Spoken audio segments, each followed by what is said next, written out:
For people that have difficulty conceiving, it is of course an incredibly important issue. Because men produce millions of sperm cells, you might think that they're less likely to play a role in a couple's fertility problems.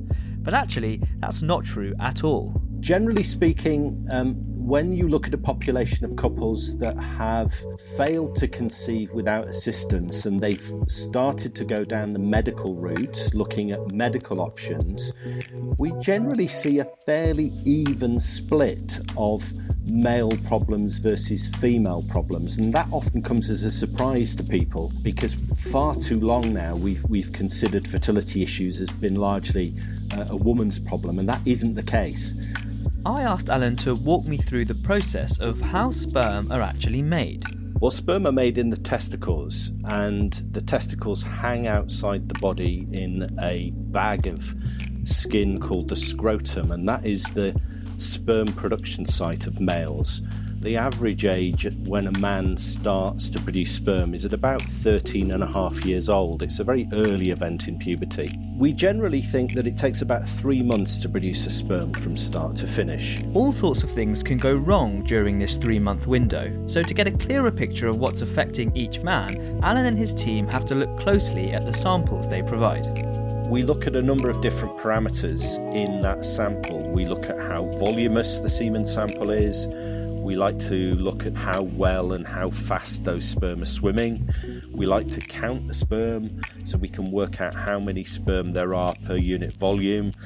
And then we look at sperm size and shape. That's called sperm morphology.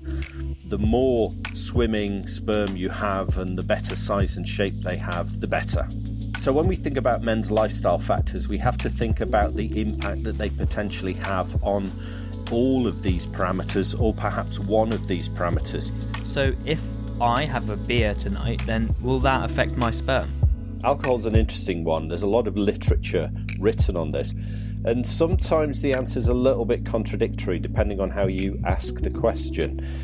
There was a recent very large epidemiological study actually looking at whether or not drinkers were more or less likely to have a baby, and the answer was that there was no difference between drinkers and non-drinkers. So that should be broadly reassuring. In terms of whether it makes subtle changes to sperm, that depends on the study. The evidence suggests that moderate drinking probably doesn't alter your sperm, but binge drinking does. So I think the advice to anyone really is there's no reason to give up your alcohol consumption as long as it's moderate. Okay, and what about coffee? Does that have an impact on sperm production? Lots of studies have been done looking at coffee and caffeine taken through other routes.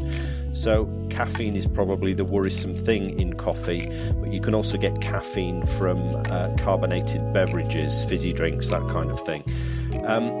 We know, interestingly, when you add caffeine to sperm, you can make them swim, but that doesn't mean that it has the same effect if you drink it.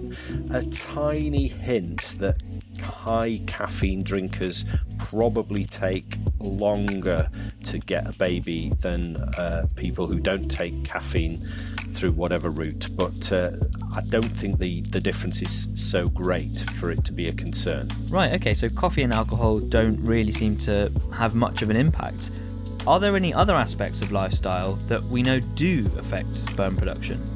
Heat is perhaps the most obvious one, because the whole reason that the testicles are in the scrotum is to keep them cool.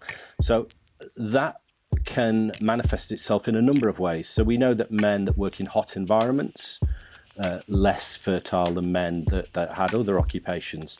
In a study that I did over 10 years ago now, we looked at the lifestyle habits of over 2,500 men in the United Kingdom, and the single biggest risk factor for poor sperm production was wearing of tight underwear as opposed to baggy underwear. So there's, I think, a classic example of how heat can cause fewer sperm to be produced per unit time. And I presume, we didn't do the measurements, but I can only presume that men who wear tight underwear have scrotums that are hotter because they're more tightly shoved up to the base of the pelvis and they're kept warmer throughout the day.